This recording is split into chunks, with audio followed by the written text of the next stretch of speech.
আল্লাহু আকবার। আশহাদু আল্লা ইলাহা ইল্লাল্লাহু মুহাম্মাদুর রাসূলুল্লাহ। নির্বোধ, হে মূর্খ আল্লাহর বান্দা, তুই কোথায় যাচ্ছিস? তুই তো ভুল পথে আছিস।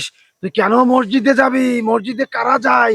তারা দরিদ্র, হত দরিদ্র, খেতে পায় না, তারাই মসজিদে যায়। তোর তো অনেক সম্পদ, তুই বসে বসে সেই সম্পদ গুলি খাবি আর আমোদ ফুর্তি করবি। ফের ফের ফের ফের ফের ফের আমার দিকে ফের।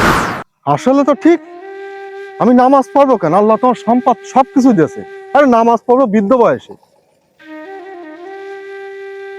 না, এ তো শয়তানের ধোঁকা দিচ্ছে আমার।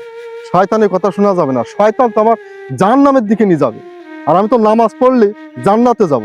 শয়তান, তুই যতই ধোঁকা দিস, আমি একজন আল্লাহর ইমানদার ব্যক্তি। আমাকে তুই নামাজ থেকে বিরত রাখতে পারবি না। যা, তুই তোর পথে যা, আর আমি যাব আল্লাহর পথে।